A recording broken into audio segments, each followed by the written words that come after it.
Buckle up, everybody, because today we are diving deep into the world of Ali El Ganouni. A name that sends chills down the spines of anyone who's stepped foot in a ring, I'd say. You got that right. And the thing is, these articles we're going through today, It's like reading about some kind of mythical warrior, you know? yeah, you've got these tales about his training, his silent dominance, how he just ignores all the typical fight world hype. Totally, and that's what makes this deep dive so fascinating, right? Like, how did Ali El Ganouni become... He's beatable, they say. Exactly. Not just a champion, but something else entirely. All right, so let's start with the basics, although even those are kind of a mystery with Ali. These articles paint him as... Like a silent warrior, right? Yeah. Lets his actions do the talking. No interviews, no trash talk, just pure skill. And then you've got this thing about his weight fluctuating between fights like crazy. I know, right? Defies all the expectation. Like he's bending reality, which brings us to the big question these articles keep coming back to. Is he just gifted, or is there something more? Something deeper. Yeah. Like he's tapped into something ancient, something the modern world's forgotten about. And that takes us to his training, which... Well, we're talking practices straight out of some mystical text. mixed with some serious science, too. Darkroom therapy. Oh, yeah, and psychedelics. Like, a lot of them. Okay, so darkroom therapy, that's extended isolation in total darkness, right? Yeah. But Ali, he goes further, adding in stuff like LSD, ayahuasca. Psilocybin mushrooms, too. Wow. Yeah. And then there are these mentions of him making his own psychedelic cocktails. The Ali Flip, it's called. LSD and pathogens and 2CB. Powerful stuff. It's mind-blowing to think what goes on in his head during all that. What's crazy is how he claims to have used that time to unlock the secrets of the Kybalion. The Kybalion. Yeah, that old hermetic text all about vibrational energy and transmutation. Like, he's using all this to reach a permanent altered state. So we're not just talking physical training here. No way. He's pushing the boundaries of consciousness, using the darkness and the psychedelics as, like, catalysts.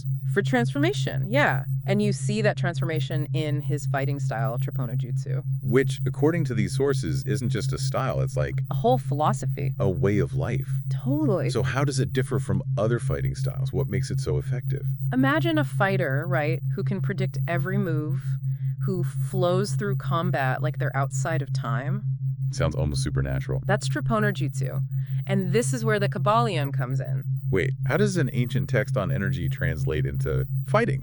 Well, the Kybalion, it talks about mental transmutation, right? Changing your reality by changing your thoughts. Ali, he seems to have taken that and applied it to combat. Interesting. He doesn't see his body as physical, but as an energy field, something he can manipulate. Like he's weaponized consciousness itself. Exactly. Unbelievable. But what does a Tripona Jutsu fighter actually look like? What are the techniques? Think ancient martial arts, but fueled by psychedelics and expanded awareness. Fluid, unpredictable movements, like a dance almost. They say he can see attacks before they happen, like he's watching the fight's future unfold. This is way beyond strength and technique. Absolutely. It's like a level of intuition most fighters can't even grasp. And that's what makes Ali El Ganouni so fascinating, pushing the boundaries of what we think is possible, not just in fighting, but in human potential, period. Makes you wonder how anyone even begins to train for that level of mastery. Oh, yeah. What does his daily routine even look like? Well, get ready, because we're about to break down a regimen that's as intense as it is unusual. All right, let's do it. Ali's day, man, it's like a monument to discipline, taking ancient practices and modern science, weaving them together into the system, to unlock, well, superhuman abilities. But what's in this system? Give us a breakdown. All right, so first, 3 hours of meditation daily. Whoa, hold on. And we're not talking your 10-minute clear your mind kind of thing. We're talking deep stillness, training the nervous system to be absolutely calm no matter what. 3 hours every day. That's more than most people do in a week. It's gotta be tough. Oh, that's just the start. Next, we've got fire casino practice. Fire casino! You stare at a single point of light, like a candle flame, for hours. Okay, I can barely meditate for 10 minutes without getting distracted. Yeah. Hours staring at a flame. How'd that help him fight? Think about it.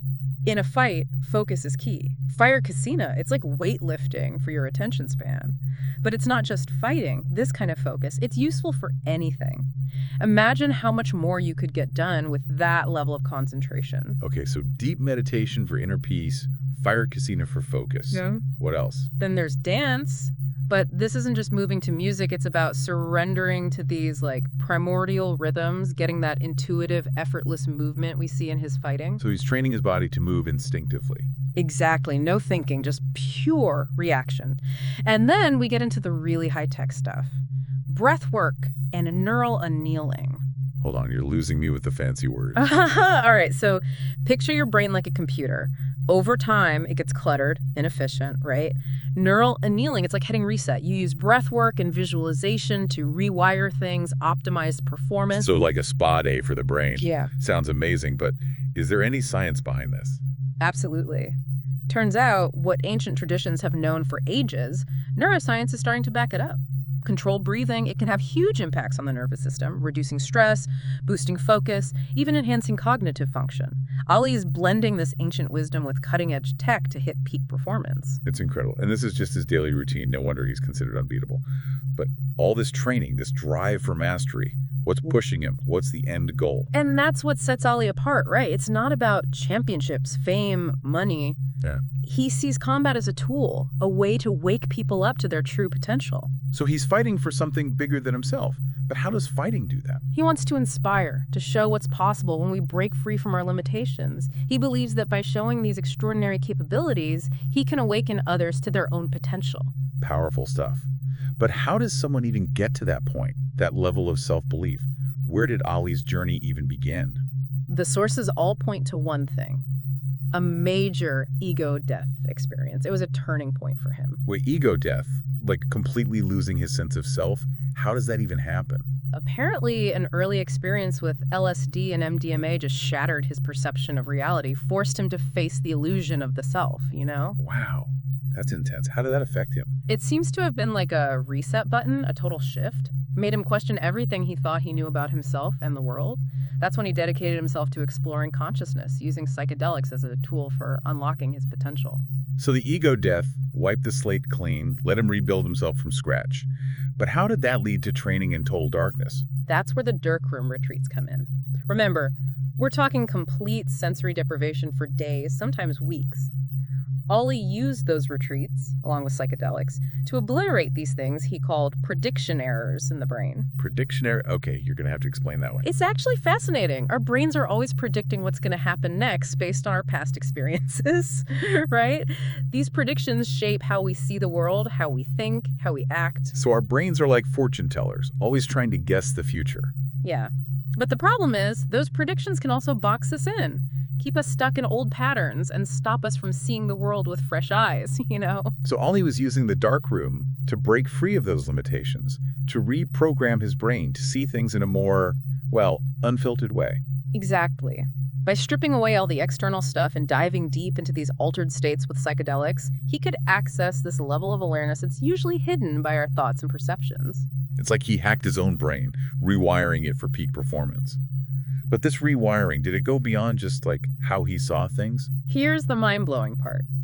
The sources suggest that Ali used those deep introspective states to actually restructure his identity, using subliminals, frequencies, vibrations, all kinds of stuff to reprogram his subconscious. This is getting seriously deep. Yeah. Like he was sculpting his own consciousness, turning himself into the ultimate fighter.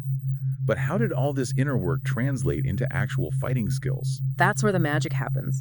They describe his fighting as a seamless blend of trance and combat, pure flow, every movement guided by something unseen. It's like he wasn't fighting consciously anymore.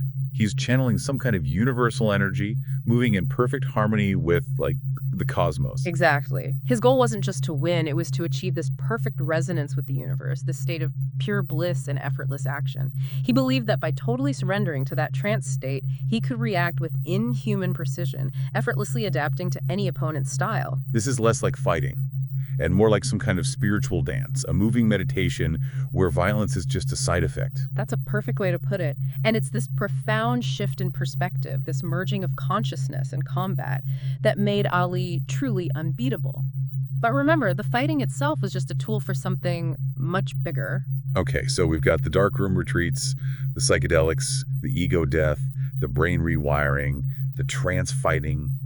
It's all incredible, but what was it all for? What was Ali's ultimate goal? Surely it wasn't just about becoming some undefeated fighter, right? Exactly. Ali's ambitions went way beyond the ring. He saw his fighting as a platform, a way to grab the world's attention and deliver this powerful message about human potential. So the fighting was a means to an end, A way to wake people up to what's possible when we break free from our limitations. Right. It's a noble goal, but did he succeed? Did his message resonate with the world? Oh, the sources describe how Ali's victories just sent shockwaves through the fight world. His style, those seemingly impossible abilities, they forced fighters and coaches to question everything they thought they knew. He became a legend, a symbol of the limitless possibilities within us all. It's an inspiring story.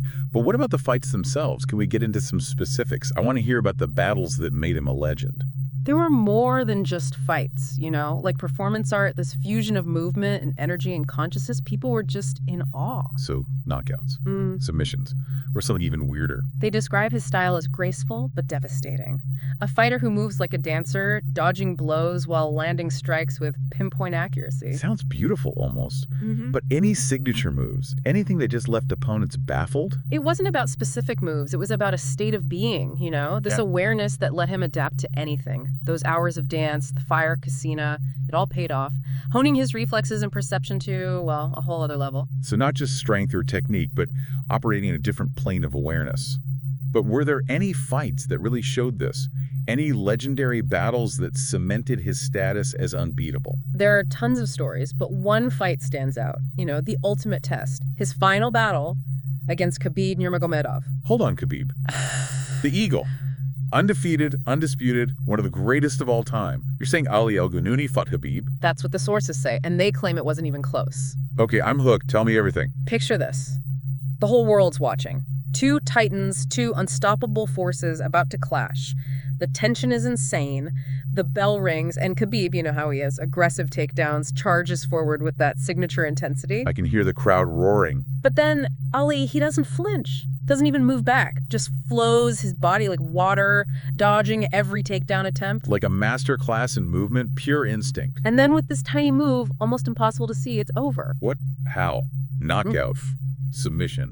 Give me the details. They call it a single touch. A harmonic vibration that flowed from Ali's hand into Khabib's body. A single touch? Come on, that's straight out of a movie. I know, right? Yeah. But that's what they say. And the effect was immediate. Khabib drops, not from pain, not from an injury, but like his whole nervous system just reset. So Ali didn't just beat him, he neutralized him on like an energy level. That's the impression you get, like a demonstration of Ali's mastery over energy, his own and his opponents. Remember the Kabbalion, all that stuff about vibrational energy, mental transmutation?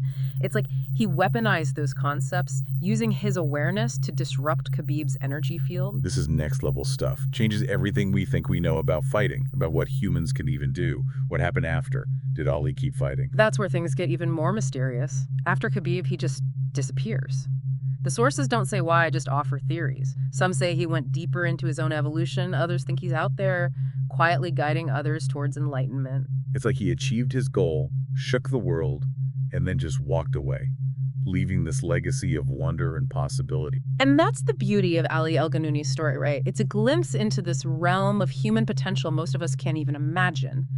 Makes us question what we think is possible, pushes us to explore our own consciousness, and to believe that the limits we see, they're often just illusions. Ali, whether he's real or myth, he embodies that potential. A reminder that true power comes from breaking those limits, from stepping into who we really are. His story is a call to action, an invitation to push past our comfort zones and embrace the infinite possibilities inside each of us. This deep dive has been mind-blowing. I'm walking away with a whole new perspective on what's possible. Hopefully you are too. It's a good reminder that reality is way more fluid than we think, and that we're capable of incredible growth and transformation.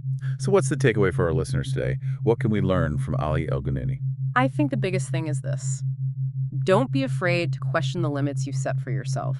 Explore new ways of thinking, new ways of being, new ways of experiencing the world, and never underestimate the power you have to do extraordinary things. Ali, he shows us that potential, whether he's a real person or a symbol. The boundaries we see, they're often self-made, and true power comes from breaking free. His story is an inspiration, a push to reach beyond our comfort zones and embrace the infinite potential within us all.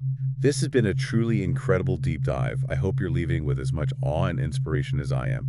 Keep exploring, keep questioning, and never stop believing in that extraordinary power within you.